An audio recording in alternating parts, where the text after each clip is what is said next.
Bien, señores, tenemos aquí en la mano el periódico El Tiempo, que es el órgano más importante en la provincia de la Altagracia, capital turística de República Dominicana.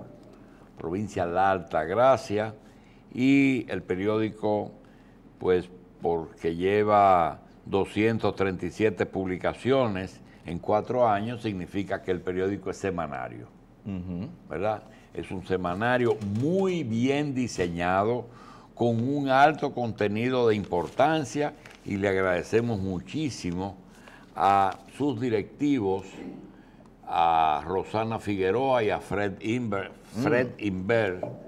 que nos hayan hecho llegar el semanario El Tiempo. Creo que es otro país, en la región este es otro país, Sí, pero que sobre amerita. todo, Ocurren, así como hay tanto desarrollo económico, ocurren tantas cosas que pueden dar para llenar bien la página de un cuando periódico. veo que es D-Way y veo que todo el diseño está hecho en Punta Cana, parece que es de Punta Cana. Sí, de Bávaro Punta Cana, Sí. doctor. Entonces, Queremos también saludar a Gracie de la Cruz, que publica su libro Inspira, impacta y gánale al debate a los periodistas. Es un libro que no se trata de un curso de oratoria. Inspira, impacta y gánale el debate a los periodistas. Te ofrece herramientas del siglo XXI para que potencialices tu personalidad y proyectes una mejor imagen de ti en la era de la mediatización de la política. Es una guía de media training para los políticos, voceros, gerentes y profesionales, donde aprenderán a controlar las situaciones que puedan surgir durante una conversación con un periodista.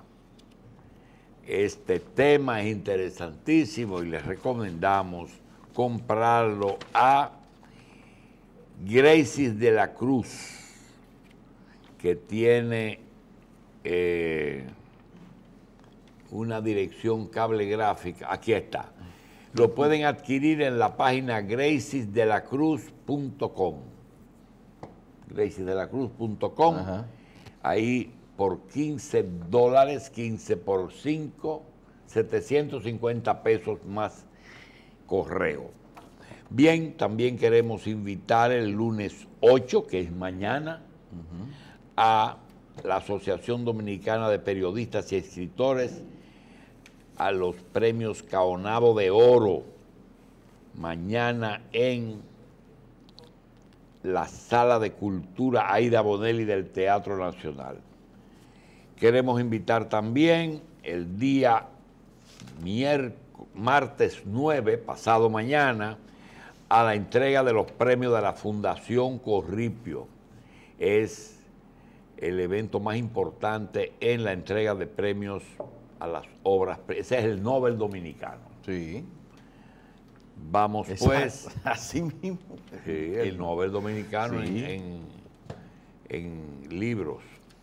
Martes 9, Sala Piantini, Teatro Nacional Eduardo Brito, a las 7 de la noche. También queremos decir que Envases Antillanos es la fábrica de envases más importante que hay aquí. Envases Antillanos y Consejo Directivo invitan con alegría a la celebración de su 50 aniversario, jueves 25 a las 7 de la noche, en el Monumento de los Héroes de la Restauración de Santiago. Entonces, mañana, Caonabo de Oro. El martes, Fundación Corripio. Y el jueves, Envases Antillanos en el Monumento a la Paz. Digo, a la Restauración. Bien, también tenemos que el general Alberto Coronado Abreu, director de las escuelas vocacionales, que recibió un premio de la Fundación Corripio en su 52 aniversario de la creación de las escuelas. Invita el 16 de octubre, martes, a las 9 a una Eucaristía. Eso es lo que tenemos de eventos. También tenemos el domingo 21, eso es muy peligroso para la dieta, Festival Gastronómico y Bazar 2018, domingo 21 de octubre de 11 a 6 de la tarde en el Club Libanés Sirio Palestino, Avenida 30 de Mayo en Santo Domingo. Así es que tenemos todos esos eventos. El doctor del Castillo tiene en su poder los resultados preliminares de cómo andan las elecciones en Brasil. El secreto peor guardado del mundo. El secreto peor guardado es que la única sorpresa que recibiríamos es si las encuestas se dieran como se publicaron, que fue un empate técnico, pero ahora las cosas se dan con la verdad. La verdad es que la gente del gobierno, lo del golpe constitucional, van adelante. Adelante, doctor.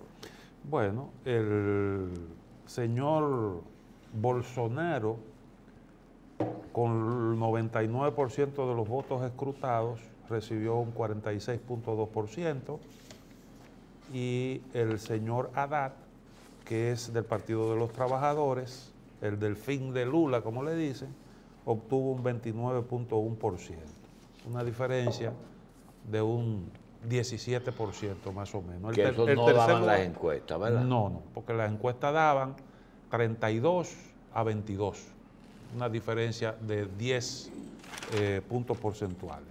Tercer lugar obtuvo 12.5%, cuarto lugar 4.8%. Esos son los resultados con el 99% de los votos escrutados. Hay segunda vuelta. Doctor, ¿usted se acuerda cuando nosotros nos examinábamos en la escuela y dice, profesor, ¿cuándo es que publican los resultados? Pues, a mí no me sorprende nada. Ahí, primera vuelta, segunda vuelta, tercera vuelta, yo lo que mire. Brasil llegó a ser la economía más grande de Iberoamérica. Actualmente es la sexta economía mundial. Óigame, pero fue la primera en Iberoamérica, es decir, en todos los países de habla hispana y de fuera de Canadá y Estados Unidos. Sí. Era la economía más grande.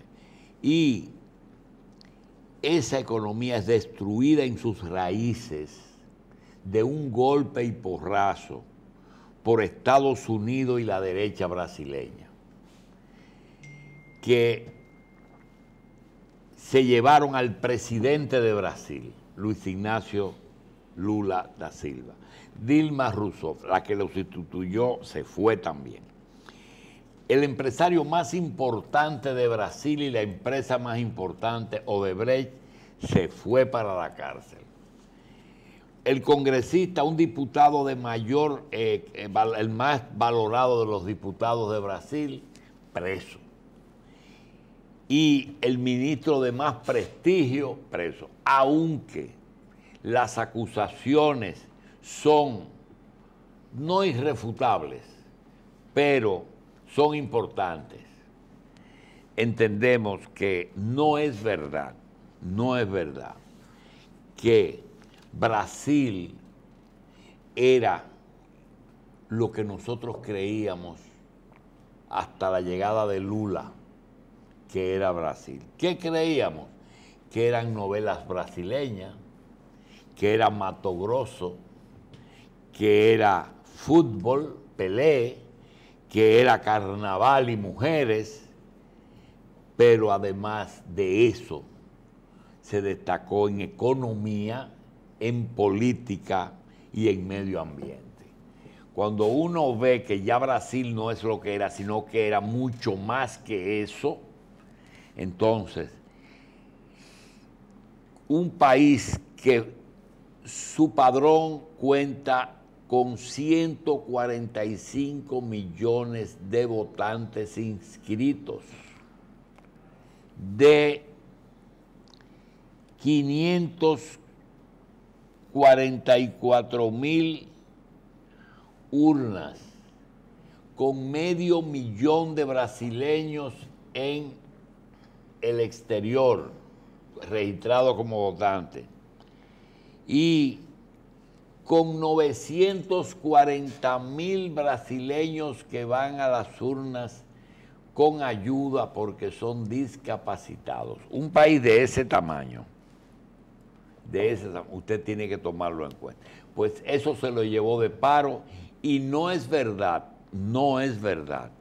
que todo el trabajo que se tomaron para desmantelar ese país lo van a permitir, después de haber tomado el poder en una forma burda, que se restaure. No es verdad.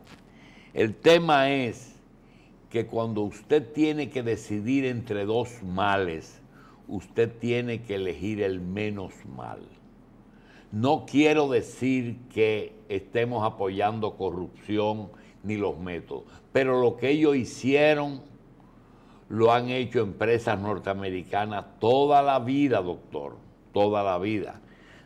De manera que cuando uno ve eso, a mí lo que se me ocurre es hacer una pregunta, y es lo que hemos estado viviendo aquí.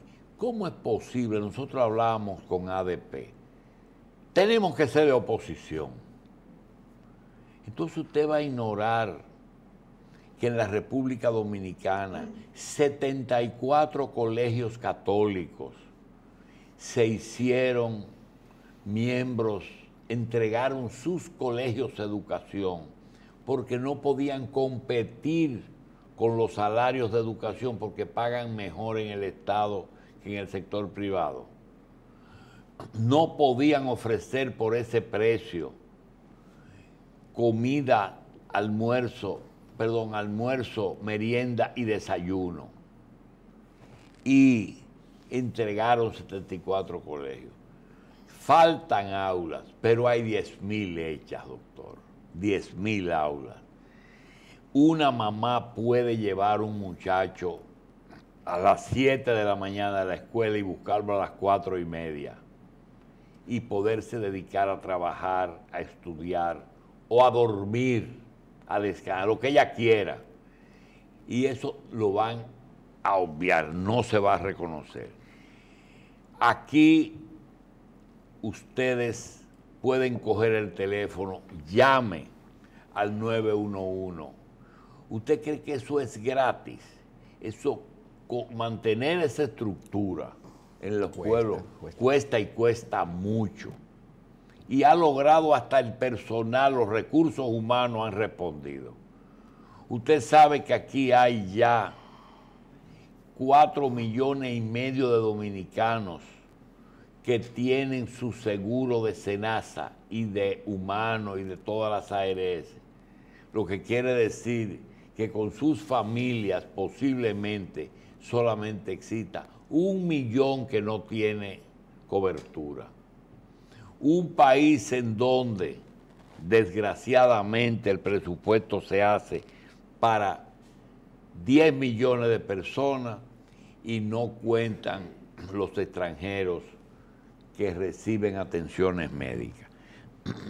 Cuando usted ve lo de Brasil y ve lo que enfrenta el gobierno, uno dice, ¿qué va a pasar con un presidente nacido en un campito que se llama Arroyo Cano?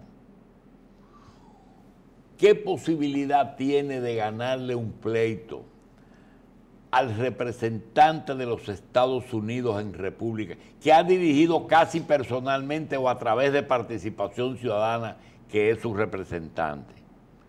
Del empresario más importante que le ha creado un candidato para sacarlo del poder, de los generadores de energía, que son los que reciben mayor suma, aproximadamente unos 100 millones de dólares mensuales. Eso se va a reducir a la mitad con Catalina. Y una marcha verde que la encuesta dice que todo el mundo simpatiza, pero que no piensan que vaya a tener éxito. Y lo peor es, su propio partido, encabezado por Leonel Fernández, le está tratando de hacer la vida imposible. Entonces, si Danilo gana esa guerra, realmente él tendrá que entregarse a él mismo la orden más alta, la condecoración más alta que se dé en este país. Así es que yo veo las cosas y tenemos que aprender en cabeza ajena. No he hablado de los 12 países que se llevó Brasil entre las patas, porque a ellos no les importó. Solamente sáquenme Estados Unidos y Cuba. No me lo incluyan ahí y llévense a todo el vivo, porque así aprovechaban y salían de la izquierda latinoamericana, que los tenía mortificados.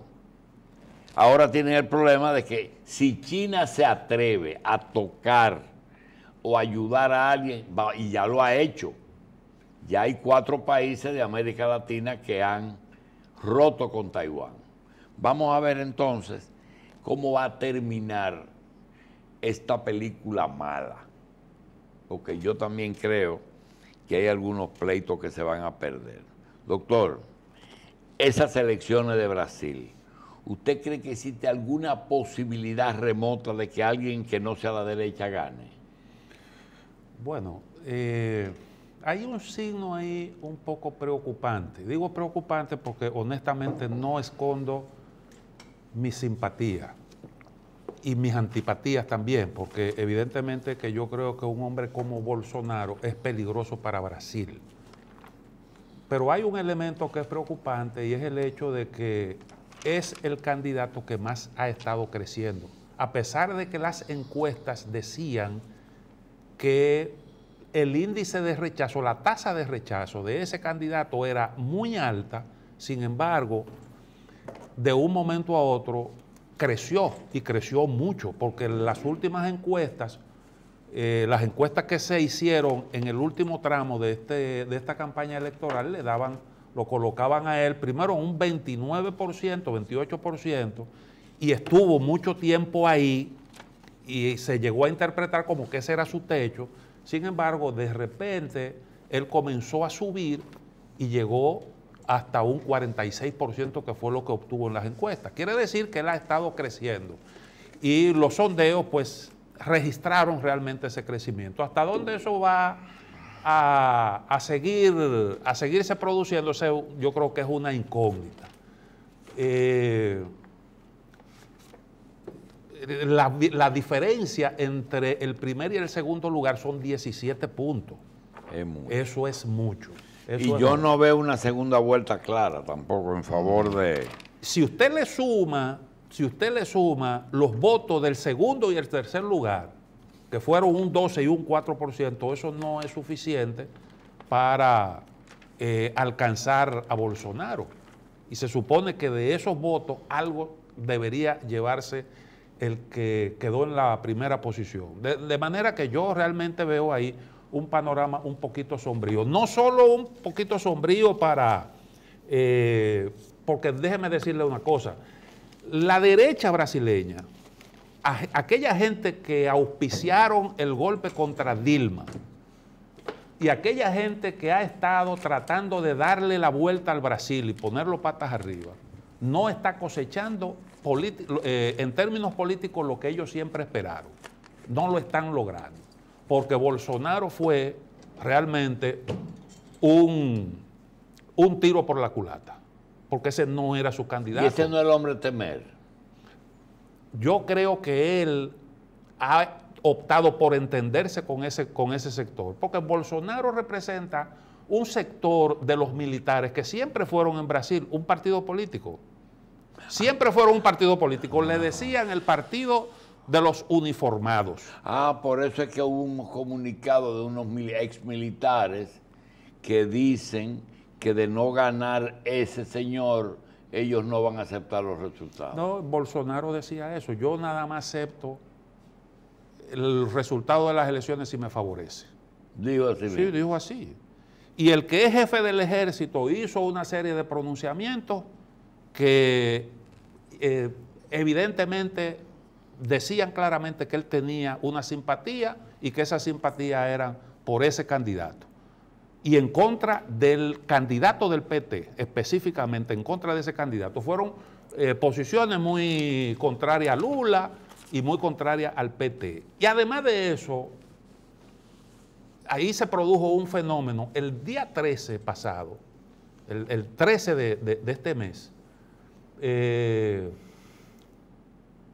día 13 del mes pasado, asumió como presidente de la Suprema Corte de Justicia un señor que fue asesor de los legisladores del Partido de los Trabajadores, pero que era un individuo, y por eso decían como que él era un hombre de Lula, pero resulta que él era un hombre más cercano porque la mayoría en el Congreso quien la tenía era el partido aliado a Lula, y era un hombre más cercano a Temer. Y ese señor cuando tomó posesión, poquito después dio unas declaraciones que meten hasta miedo.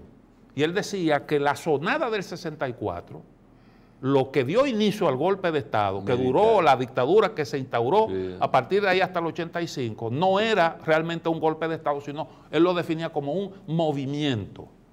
Y ese señor puso como un asesor de él a un ex general. A un ex general. ¿Usted sabe cuántos candidatos hay? Militares de la reserva, militares retirados, 25, a distintos puestos, gobernadores. O sea, hay un resurgir del protagonismo de los militares en Brasil, y eso tiene mucho que ver con el candidato Bolsonaro. Ni con algunas maniobras que se han hecho políticas para conseguir ese efecto. Y naturalmente Bolsonaro, que lleva como vicepresidente a un general también retirado, que es un hombre de la ultraderecha y ellos no lo esconden. Bolsonaro es un tipo que decía, sí, yo estoy con la dictadura, así mismo. Y por eso yo digo que ese es un tiro por la culata que le puede dar mucha agua a beber a Brasil, incluyendo a esos sectores que trataron de, en sus esfuerzos por desplazar del poder al Partido de los Trabajadores, están cosechando ahora estos frutos. Va a seguir el mismo patrón de Estados Unidos cuando se metió en Medio Oriente a quitar gobiernos sin saber a quién poner. Exactamente. Lo de Libia. Tenemos que ir a Libia porque al Irak ahorquen, los de Libia apuñalenlo. Exactamente. Y ahí tienen ahora que no tienen. Eso va a pasar en Brasil. Le salió el tiro, le va a salir porque yo aseguro que ese hombre va a ganar. Porque ya a las 10 de la mañana estaban hablando de compra de votos. Sí, esa es una situación. Pero lo último que hicieron fue cuando ya meten preso a Lula, ya no puede ser candidato. Pero tampoco puede votar. No, y además de eso, al delfín al que él señaló sí, como su sucesor, le metieron un expediente también. Por poco lo traen. Sí. No dio tiempo, pero exactamente. Y bueno, yo creo que es muy lamentable lo que está ocurriendo con Brasil.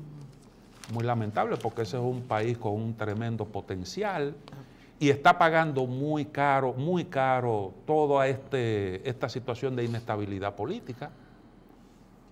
Pero muy caro. Eso Brasil, ya comenzó, las estadísticas reflejan un incremento importante en la pobreza. Toda esa gente que Lula logró sacar de la indigencia y de la situación de pobreza, están volviendo otra vez a caer en la misma situación, porque era gente que estaba, como bien ha dicho Danilo Medina, la gente que sale de la pobreza cae en una situación de vulnerabilidad, que si usted no le da continuidad a los esfuerzos, aplicando políticas sociales, esa gente fácilmente regresan a su situación anterior. Doctor, nos llama la atención. Y lo de los profesores, yo le quería decir que a mí realmente me parece que los profesores adolecen estos profesores que son de la oposición, ellos no lo niegan y hablan de hacer oposición, de oponerse al gobierno, eso es una línea. Sí. Y yo cuando oigo eso digo, pero caramba, tienen el mismo problema que tiene la oposición política aquí en el país. Y se supone que usted tiene que su propuesta tiene que ser más convincente que lo que se está obteniendo en la práctica. Perdóname. Ahí, aunque nos tomemos el tiempo que nos queda, siga ahí mismo y aplique eso a la política. Usted dijo aquí, o me dijo a mí, hay un error que está en curso. ¿Cuál es? Usted me dijo, mientras más tratan de explotar la división del PLD, pensando que eso va a hundir al PLD y a resurgir algún líder de la oposición. La encuesta dice otra cosa, doctor. Lo mismo que usted dijo. Sí. Detalle eso. No, lo que pasa es, si usted ve la encuesta Gallup hoy, y yo digo que eso, hay muchos datos ahí que hay que tomarlo con pinzas porque hay preguntas que se formulan no de la mejor manera, no o sea, se hacen preguntas buscando un resultado. Pero bueno, al margen de eso, yo creo que hay algo que queda claro, que salta a la vista. La encuesta dice que el 49% del electorado dominicano no identifica un líder de la oposición. ¿Qué significa eso? ¿Qué significa eso? Eso significa que aquí hay un problema serio con la oposición, que aquí prácticamente no hay oposición. El 49% de la gente no sabe quién es el líder de la oposición. Entonces, por eso era que yo decía que si usted, y bueno, y un 10% identifican a Leonel Fernández como oposición. Entonces, por eso es que yo digo que si se produce un desencuentro entre Danilo y Leonel, que yo creo que no se va a producir, probablemente esa oposición díscola, esa oposición sin discurso, probablemente pase a un tercer lugar. Probablemente pase a un tercer lugar. Y yo creo que la encuesta precisamente hablan de esa posibilidad. Sí, naturalmente las encuestas tienen una forma. Cuando hablábamos del libro de Gracie de la Cruz, nosotros decíamos que aquí se acusaba mucho al cardenal López Rodríguez de inmiscuirse en cosas que no eran de Dios. Y resulta que cada vez que terminaba un Te Deum, los periodistas iban y le preguntaban determinados temas y él lo contestaba. Pero eso era inducir la respuesta, ¿verdad? Porque yo nunca vi un periodista que preguntó que qué quiere decir Corpus Christi, sino ¿qué usted piensa de los haitianos? ¿Qué usted piensa de los castillos? ¿Qué usted piensa? Entonces ponía al dominio. Pero le gustaba lo que decía, le gustaba lo que decía Fray Chago allá en la iglesia de la Mercedes. Ah, sí, ese gustaba, ese porque él era de era su preferido. Doctor, lo que pasa es que esos son conciencia nacional. Esas son gente que uno le tome el pulso a cómo anda la sociedad y que influyen en el pensamiento de la sociedad, por eso es que pero uno que el libro, que no tiene que el libro te enseña a enfrentar. Aquí hay invitados que nosotros decimos, mira, él viene aquí con una agenda y tú no lo sacas de ahí. No, es verdad. No lo sacas de ahí. Que son así. Bueno, pero el cuento es que decía el doctor que aquí hay preguntas inducidas. Por ejemplo, si usted le dice a una persona, ¿cuáles son las instituciones que usted confía? Entonces esa persona le dice en quién confía y en quién no confía. Pero si usted viene y le dice, ¿usted confía en la universidad? ¿Usted confía en los curas? O en los policías. ¿Usted confía en la policía? No, yo no confío en la policía. ¿Usted confía en los partidos políticos? No. ¿Usted apoya la lucha contra la corrupción? O seguro que claro sí. Que sí. ¿Usted apoya participación ciudadana? Sí, yo no sé lo que es eso, pero yo lo apoyo. Yo lo apoyo, de verdad. ¿Usted apoya a la Fuerza Armada? Seguro que apoya a la Fuerza Armada. Entonces, ¿usted apoya a Finjus? ¿A Finjus? Sí, yo lo apoyo. ¿Qué es eso? El asunto es que hay cosas, hay instituciones que inducen a la respuesta. Hay instituciones, como es el caso de la Policía Nacional, que están siempre en la picota pública y no para lo mejor. Yo le voy a decir una cosa, a mí me parece que nosotros, la policía nuestra ha experimentado avances muy pero muy importantes. Aquí no hay un caso importante que la policía no haya investigado y no haya encontrado los responsables. Tiene capacidad de investigación. Pero don Brinquito, Hay gente dentro de la policía que aprovecha como ocurre en la mayoría de las... Pero mire cómo está la Iglesia Católica. ¿Usted cree que la mayoría de los curas son pedófilos? no. No, no es verdad, eso no es verdad. Pero Ahora, más que uno o dos, eso es un escándalo. bueno, exactamente. Cada vez que porque nadie espera de un sacerdote una conducta como esa. Y eso tiene una gran trascendencia. Cada vez que se destapa una situación como esa, eso tiene una tremenda trascendencia.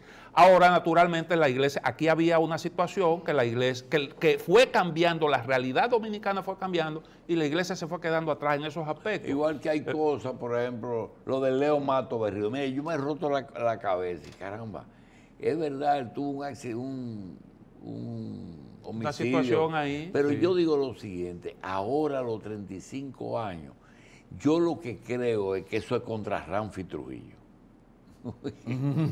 Mira por qué. Pero si leo de las cosas que están escribiendo es que era Trujillita de la Guardia Universitaria que le decía a los enemigos de Trujillo, tú eres desafecto al régimen. Yo supongo entonces que el Ramfi era nieto del régimen, ¿verdad? Con esos temas, Era nieto. con El esos nietísimo, temas, el doctor, nietísimo. se consigue el apuntalamiento de la sociedad civil. Fíjense que todos esos temas Desacreditan son sector. son temas que le dan beligerancia a la sociedad civil y ponen en jaque a la sociedad política, que eso en definitiva es la meta que tienen. Doctor, es la que está en último lugar los partidos políticos. Exactamente. Eso fue lo que pasó en Venezuela. Recuerde que la lucha, todos esos esfuerzos por achicar el Estado, Eso lo propiciaron ellos. comenzó con una campaña antipolítica.